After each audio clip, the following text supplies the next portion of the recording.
దరిద్రము కలిసి రాదు ఇలాంటి మూఢనమ్మకాలు అయితే తీసేసి మ్యారేజెస్కి వెళ్తే కూడా నన్ను దాటేసి పక్కకి వెళ్ళిపోయేవాళ్ళు.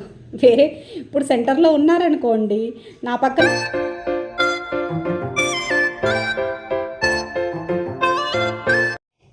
హాయ్ హలో నమస్తే friends, welcome back to our channel VR tailors. ఎలా ఉన్నారు ఫ్రెండ్స్? అందరూ బాగున్నారని అనుకుంటున్నాను. మీకు మన ఛానల్లో పిగ్మెంటేషన్ వీడియోస్ అయితే సిరీస్ లాగా చేస్తున్నాను కదా, 2 వీడియోస్ అయితే పెట్టాను కదా. ఈరోజు అయితే మార్నింగ్ నుంచి ట్రై చేస్తూ ఉన్నాను. నిన్న ఈరోజు 2 డేస్ నుంచి ఇంటి పక్కన కన్స్ట్రక్షన్ జరుగుతుందన్నమాట. అసలు డే మొత్తంలో కూడా సెకండ్ ఫ్లోర్లో వాళ్ళు స్లాబ్ అయితే అయిపోయింది, కానీ అదేదో చెక్క పని ఉంటుంది కదా స్లాబ్కి, ఆ సౌండ్స్ తోటి అసలు డేలో అయితే వీడియోస్ చేయడానికి అవ్వట్లేదు. పోనీ అనేసి నేను వీడియో నార్మల్గా స్టిచ్చింగ్ వీడియో అలా పెడుతూ వాయిస్ ఓవర్ ఇద్దామనేసి రూమ్లోకి వెళ్తే అసలు బీభత్సమైన సౌండ్స్ అండి. నేను మాట్లాడినా మీకు అర్థం కాదు, అందుకోసం నేను ఈరోజు డేలో అయితే పెట్టలేకపోయాను. నిన్నైతే గీతా జయంతి కాబట్టి కొంచెం ఊరికి వెళ్ళి వచ్చేసి గుడి దగ్గరికి వెళ్ళి రావాల్సి వచ్చింది. అందువల్ల నిన్నంతా సరిపోయింది. అలా అని బ్లౌజ్ స్టిచ్ చేసి టెంపుల్కి వెళ్ళేసి వచ్చాను. వచ్చిన తర్వాత వీడియో చేద్దామనంటే ఈ సౌండ్స్ తోటే నేను ఇక చేయలేకపోయాను అనమాట. ఓకే, ఈరోజు ఈ వీడియోలో ఏంటంటే ఇప్పుడు నైట్ టైం పోస్ట్ చేస్తున్నానండి. చూడండి, మీరు చూడాలి అనుకున్న వారు ఎటు సబ్స్క్రైబ్ చేసుకొని ఉంటారు కాబట్టి మీకు నోటిఫికేషన్ వస్తుంది కదా. మీరు కొంచెం టైం అడ్జస్ట్ చేసుకోండి. నేను డేలో పెట్టేదాన్ని వీడియోస్ ఇప్పుడు నేను నైట్ టైం పెట్టాల్సి వస్తుంది. మళ్ళీ డే అనేది నెక్స్ట్ డేకి పోస్ట్ చేయడం ఎందుకని. ఓకే, మనం 2 డేస్ అయితే మీకు పిగ్మెంటేషన్ గురించి అయితే మీకు వీడియో షేర్ చేశాను కదా. దానికంటే ముందు మీకు కొన్ని వర్క్స్ చూపిస్తాను చూడండి. మీకు స్టిచ్చింగ్ వీడియోస్ అయితే లేట్ అవుతున్నాయి, ప్లీజ్ అండ్ ఒక్క 2 డేస్ అడ్జస్ట్ అవ్వండి. ఎందుకోసం అంటే మేము అనుకోకుండా ఒక చిన్న ప్లాన్ వల్ల ఊరికి వెళ్ళాల్సి వస్తుందన్నమాట. దానికోసం అర్జెంటుగా ఇవి పెళ్లి బట్టలు అనమాట, ఇవి కంప్లీట్ చేసేసి ఊరు వెళ్ళాల్సి వస్తుందనేసి మిగిలినవన్నీ పక్కన పెట్టేశాను. ఇవైతే ఇప్పుడు నేను స్టిచ్ చేస్తున్నాను, కొంచెం ఫాస్ట్గానే వర్క్ చేస్తున్నాను. పెళ్లి కూతురు అయితే ఆపడానికి లేదు కదా, నార్మల్ వాళ్ళు అయితే ఆపడానికి అవుతుంది. మీకు నెక్స్ట్ అప్డేట్ ఇస్తాను ఎందుకు అనేసి. ఓకే, డిజైన్స్ అయితే చూస్తారని చూపించాను జస్ట్. ఓకే, ఇవాళ టాపిక్ వచ్చేసి మీకు నిన్న మొన్న వీడియోస్లో అసలు స్టార్టింగ్ నాకు ఎందుకు వచ్చింది అనేది మీకు వీడియో చేశాను. అలాగే పిగ్మెంటేషన్ రావడానికి రీజన్స్ అయితే నాకు తెలిసినవి నేను నోటీస్ చేసినవి చేశాను. అసలు పిగ్మెంటేషన్ గురించి ఎదుర్కొనే సమస్యలు ఏంటి, మనం దీనివల్ల ఎంత సఫర్ అవుతుంటాము అనేసి ఈ వీడియోలో అయితే షేర్ చేస్తాను. ఎంతో కొంత మీకు మోటివేషన్గా అనిపించి ఇది ఒక ప్రాబ్లం కాదు అనేసి మీరు ధైర్యంగా అయితే మీరు తీసుకుంటారు, ధైర్యంగా ఉంటారు అనేసి వీడియో నేను షేర్ చేస్తున్నాను అనమాట. ఓకే, మీరు ఎవరైనా ఫస్ట్ టైం మన ఛానల్ చూస్తుంటే సబ్స్క్రైబ్ చేసుకోండి. మన వీడియోస్ ఎంతో కొంత నచ్చుతూ ఉన్నాయంటే లైక్ చేసి ఇలా ఎవరికైనా యూజ్ అవుతుంది అనుకుంటే మీరు షేర్ చేయండి. ఓకే ఫ్రెండ్స్, ఈరోజు వీడియో మీకు పిగ్మెంటేషన్ గురించి మనం ఎదుర్కొనే సమస్యలు. అసలు పిగ్మెంటేషన్ వస్తే దరిద్రమా? ఈ మాట కొత్తగానే ఉంటుంది కదా, ఎంతమంది మీరు వినుంటారు. దరిద్రం, పిగ్మెంటేషన్ వస్తే దరిద్రము, ఇక పోనే పోదు, ఇంట్లో ఉన్న సమస్యలన్నీ కూడా పిగ్మెంటేషన్ మనకు వచ్చింది అనేసి ఈ సమస్యలన్నిటికీ ఆరంభం అనేసి ఎంతమంది వినుంటారు? మీరు వినుంటే తప్పకుండా కమెంట్ చేయండి. నేను విన్నాను, పడ్డాను, ఒక్కో సిచ్యువేషన్లో బాధపడ్డాను, తర్వాత ఒక్కొక్క సిచ్యువేషన్లో ఓకే అది ఆ సమస్య గురించి తెలియని వారు అన్న వాటికి మనం ఎందుకు బాధపడాలని రియలైజ్ అయ్యానమాట.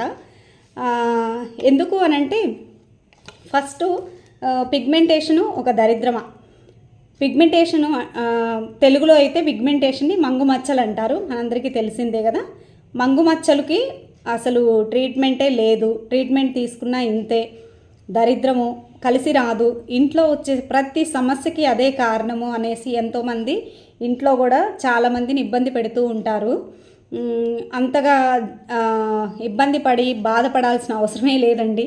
ఎందుకంటే పిగ్మెంటేషన్ వస్తే ఎటువంటి పెయిన్ కానీ మనకి ఎటువంటి నొప్పి కానీ ఏ విధమైన సమస్య ఉండదు.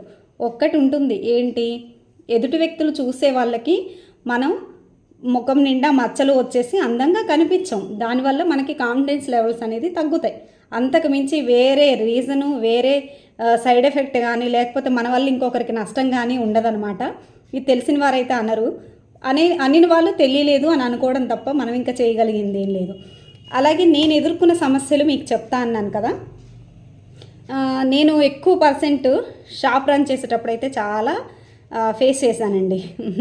ఎందుకు అంటే నేను తీసుకుంది రెంటెడ్కి షాప్ తీసుకుంది ఏంటంటే ఒక పెద్ద కమర్షియల్ ఏరియా, ఒక కాంప్లెక్స్ అనమాట. ఆ కాంప్లెక్స్లో నేను షాప్ రన్ చేశాను. ముందు వైపు అయితే ధైర్యంగా ఎవరు మాట్లాడేవారు కాదు, వెనక మాత్రం చాలా మాటలు మాట్లాడేవారు. ఒక్కొక్క సందర్భంలో బాధేస్తుంది, ఒక్కొక్క సందర్భంలో చాలా అనిపిస్తుంది అనమాట. ఎందుకు అని అంటే ఇక్కడ పాయింట్ రేస్ చేయాల్సిన విషయం ఏంటంటే, నాకు బాధేసింది సామాన్యంగా తీసుకోను, కానీ బాగా బాధేసిన విషయం ఏంటంటే, నాకు పిగ్మెంటేషన్ స్టార్ట్ అయిన టైము, కరోనా వచ్చిన టైము, మా సార్ రిటైర్మెంట్ టైము ఒకే టైం అనమాట. ఆ టైంలోనే అన్నీ కూడా ఒకేసారి అటాక్ అయ్యేసరికి ప్రతి ఒక్కరు మాట్లాడడానికి కూడా ఛాన్స్ దొరికింది. అలా అని వాళ్ళు మాట్లాడారు అని నేను తప్పుగా తీసుకోలేదు. అనిపిస్తుంది ఒకానొక సందర్భంలో కూడా, ఏమనంటే మంగు వచ్చింది కదా, మీకు మంగు రావడం వల్లే మీకు సమస్యలు స్టార్ట్ అయినాయి, మీ సార్ రిటైర్మెంట్ అయ్యారు, జాబ్ కూడా పోయింది అని. అది తెలియని వారు అనుకున్నారు, తెలిసిన వారైతే అనుకోరు. తనకి జాబ్ ఏం పోలేదు. ఆర్మీ అంటే అందరికీ తెలిసిందే, 17 years సర్వీస్ చేసిన తర్వాత మనకైతే రిటైర్మెంట్ తీసుకుంటారా లేకపోతే 5 years ఎక్స్టెన్షన్ చేసుకుంటారా అని అయితే ఒక ఒపీనియన్ లెటర్ అయితే వస్తుందన్నమాట. ఆ సిచ్యువేషన్లోనే మా సార్ ఫ్యామిలీ కోసం రిటైర్ అయ్యారనమాట. అంటే ఎప్పుడూ కూడా పేరెంట్స్, మా మావయ్య గారు కొంచెం బెడ్కే పరిమితం అవడం వల్ల మేము బెంగళూరులో ట్రీట్మెంట్ ఇప్పించేసి చాలా తనకి ట్రై చేసి ఆపరేషన్స్ చేసి చాలా సీరియస్ అవడం వల్ల ఇక కాదు, లాస్ట్ స్టేజ్లో తను ఊర్లో ఉండాలి అని కోరుకునేసరికి ఊర్లో ఉండడం వల్ల ఓకే, ఇన్ని సంవత్సరాలు సర్వీస్ చేశాను, ఓకే ఇక లాస్ట్ టైంలో ఏజెట్ ఉంది కదా, మనం ఫ్యామిలీతో ఉందాము, ఫ్యామిలీని చూసుకుంటూ అని తనైతే రిటైర్ అయ్యారనమాట. ఆ సిచ్యువేషన్లో అయితే చాలా మాటలు, చాలా బాధ. కరోనా ఫస్ట్ వే అనమాట మా సార్ రిటైర్ అయింది. అది ఆ ఫేస్ చేసినవి ఇప్పటికీ తలుచుకున్నా నేను ఆ సిచ్యువేషన్లో తర్వాత కొన్ని రోజులైతే బాధపడ్డాను, కానీ ఇప్పుడైతే రియలైజ్ అంటే అప్పుడే రియలైజ్ అయ్యాను. కానీ అంటుంటారు కదా, అన్నప్పుడు కొంచెం బాధ వేస్తుంది, అసలు ఎందుకు జనాలు తెలిసి అంటారా తెలియక అంటారా అనేసి. సరే పర్లేదులే అనేసి అసలు చాలా లైఫ్ అయితే నేను ఆ కరోనాలో అయితే చాలా చూశాను. ప్రతి ఒక్కరికి ఫేస్ చేసిన వారే, కాకపోతే మనకి అన్నీ కూడా లైఫ్ లాంగ్ ఉండేవన్నీ కూడా మనకి ఆ సిచ్యువేషన్లోనే మనకి చాలా అయితే ఎదుర్కొనే శక్తి, చాలా చూసే శక్తి ఉంటుందన్నమాట. ఫ్యామిలీ పరంగా కూడా తన అనేవారు ఎవరు, మనం ఒక్క పూట భోజనం కూడా దొరకకుండా ఉండి ఆ లైఫ్ చూడడం అనేది లైఫ్లో నాకు లైఫ్ లాంగ్ ఒక లెసన్ అనమాట. ఎవరినైనా మనం అనుకున్నా కానీ ఎవరిని నమ్మాలి, ఎవరిని నమ్మకూడదు, ఎవరు మన వాళ్ళు అన్నది ఆ సిచ్యువేషన్లో బాగా అర్థమవుతుంది. అది వేరే మ్యాటర్ లేండి. చాలా తెలుసుకున్నాను. నేను స్ట్రాంగ్ అవ్వడానికి కూడా బేసిక్ రీజన్ కూడా నాకు కరోనా ఒక టర్నింగ్ పాయింట్. మా సార్ లేకపోయినా నేను లీడ్ చేశాను పిల్లల్ని పెట్టుకొని బెంగళూరులో. తర్వాత అక్కడి నుంచి ఇక్కడికి మేము షిఫ్ట్ అయ్యేటప్పుడు అసలు ఇక కరోనా ఫస్ట్ వే కదా, షిఫ్ట్ అయ్యేటప్పుడు అసలు చూడాల్సినవన్నీ చూసి చాలా స్ట్రాంగ్గా అయిపోయాను అనమాట. ఆ సిచ్యువేషన్లోనే నేను ఈ పిగ్మెంటేషన్ గురించి స్టార్ట్ అయినా కూడా నేను కొంత మనకి ఉంటుంది కదా మెంటల్గా స్ట్రెస్, దానివల్ల కొంచెం ఎక్కువైపోవడం, అదే సిచ్యువేషన్కి ఇటువైపు వచ్చేసేసరికి చూసిన ప్రతి ఒక్కరూ ఫేస్ చూడగానే ముందు బాగున్నావా అని అడగడం కన్నా మొహం నిండా మచ్చలేంటి, అలా పాడు చేసుకున్నావేంటి ఫేస్ అనేసి అడిగేవారు. లేదు చదువుకున్న వారే కదా, చక్కగా డాక్టర్ దగ్గర చూయించుకొని ఆ క్రీమ్స్ వాడొచ్చుగా, ఈ క్రీమ్స్ వాడొచ్చు కానీ సజెస్ట్ చేసిన వారు ఉన్నారు. సజెస్ట్ చేసిన వారిని పాజిటివ్గానే అన్నారు. చాలా థ్యాంక్ యూ అండి. అందరికి కూడా నేను చెప్పాను, అప్పుడు కూడా నాకు ఎవరైనా సలహా ఇస్తే వింటానన్నమాట. కానీ వెనకాల చాలా మాటలు, నేను స్టెప్స్ దిగుతుంటే నా బ్యాక్ సైడే ఉండి మాట్లాడేవారనమాట. నేను కూడా విని బాధపడేదాన్ని, జస్ట్ ఆ టైంలో బాధపడేదాన్ని. తర్వాత నేను రియలైజ్ అయ్యేదాన్ని అనమాట. ఏమంటే మంగు మచ్చలు వచ్చేసినాయి, అందుకే లైఫ్ అంతా ఇలా ఉన్న లైఫ్ జీరోకి వెళ్ళిపోయింది. కారణం మంగు మచ్చలు, కేవలం మంగు మచ్చలు అని. ఓకే, కేవలం మంగు మచ్చలే, కానీ అలా అన్నవారు ఒక్క పని చేసి ₹1 సంపాదించి కనీసం వాళ్ళ పిల్లలకి బిస్కెట్ ప్యాకెట్ కొనిచ్చే స్టేజ్లో కూడా లేరనమాట. స్టేజ్ అంటే హస్బెండ్ సంపాదిస్తే కొనివ్వడం అది పెద్ద గర్వం ఏం కాదు. ఇది గర్వం అనను, పెద్ద ఇదేం కాదు కదా. ఓనుగా ఒక ఫాలేస్ అయినా సరే వాళ్ళు సొంతంగా ఒక బిస్కెట్ ప్యాకెట్ కొనిచ్చినా కూడా ఆ ఆనందం వేరు. అలా వాళ్ళు స్టాండ్ తీసుకొని ఉండిన పరిస్థితులు అయితే లేవు. ప్రతిదీ బయటికి వెళ్ళాలన్నా భర్త మీదే ఆధారపడాలి. ఒక చీర కొనుక్కోవాలన్నా భర్త మీద ఆధారపడాలి. తప్పుగా అనట్లేదు. ఆ గర్వంగా వచ్చే మాటలు మాకైతే ఇలాంటి అవసరం లేదు. నువ్వైతే ఎందుకు బయటికెళ్ళి పడి చేస్తున్నావు, మొహం నిండా మచ్చలు పెట్టేసుకొని, నీ మొహం చూడాలంటే కూడా ఏదోకలాగుంది అనేసి మాటలు చాలా విన్నాను. అదేవిధంగా ఎవరన్నా నోటీస్ చేస్తే పలానా టైలర్ విఆర్ టైలర్స్ ఎవరైనా గుర్తుపట్టలేదే, మొహం నిండా మచ్చలు ఉంటాయి చూసారా, ఒక లేడీయే ఉంటుంది. అన్ని షాప్స్లో జెంట్స్ మెయింటైన్ చేస్తే తను మాత్రం లేడీయే అనమాట, మీరు మొహం మీద మచ్చలు చూసి పట్టొచ్చు అనే మాటలు ఇలాంటివి చాలా విన్నాను. కానీ విన్నా కూడా ప్రతిరోజు నేను మోటివేట్గా ఫీల్ అయ్యేదాన్ని. ఎందుకు అంటే మన ఇంట్లో వాళ్ళు మనకి అభ్యంతరం చెప్పట్లేదు కదా. మా సార్ ఎప్పుడూ చెప్పేవారు, నేనే తనని తీసుకెళ్ళి ఏ రోజు హాస్పిటల్కి వెళ్ళలేదండి. చెప్పాను కదా మీకు, ఫర్దర్ వీడియోస్లో వస్తాయి. ట్రీట్మెంట్ తీసుకున్నాను కానీ తనని తీసుకొని ఏ రోజు వెళ్ళలేదు. తను అదే చెప్పేవారు, వేసుకుంటే ఏమైంది, అవి ఏమన్నా నీకు ఇబ్బంది అవుతుందా, నాకు లేని ప్రాబ్లం నీకేంటని. కానీ ఇలా అంటున్నారు అలా అంటున్నారని నేను చెప్పను, ఎప్పుడూ కూడా చెప్పి బాధపడేదాన్ని కాదు. కానీ నాకే అనిపిస్తుంది, అవును ఇలా అంటున్నారు కదా ఒకసారి చూద్దాంలే అని. కానీ బాధ అయ్యే విషయాలు ఎక్కడ అంటే దరిద్రము, ఇందువల్లే లైఫ్ తారుమారైపోయింది అది ఇదని. లైఫ్ తారుమారైపోయినా కూడా ఒక స్టాండ్ తీసుకొని హౌస్ అనేది రన్ చేయడానికి స్టాండ్ తీసుకొని ఇల్లు రన్ చేసుకుంటూ ఒక ఇన్కమ్ సంపాదించుకుంటూ నిలబడ్డాం చూసామా, అంతకన్నా అదృష్టం ఏముందండి. నా లెక్కలో అది గర్వం అని నేను చెప్పను. కానీ మనకి ఏదో ఒక పని నేర్చుకొని మన స్టాండ్ తీసుకున్నప్పుడు మనకు అన్నం పెడుతుంది కదా, ఇంకా అంతకన్నా అదృష్టం ఏంటి. అలా కాకుండా కనీసం మనం ఏదో ఒక సంథింగ్, అందరికీ లైఫ్ డైలీ ఒకేలా ఉండదు. ఏదో ఒక సిచ్యువేషన్లో మనకు 10 రూపాయలు అర్జెంట్ అవసరమై ఉంటుంది.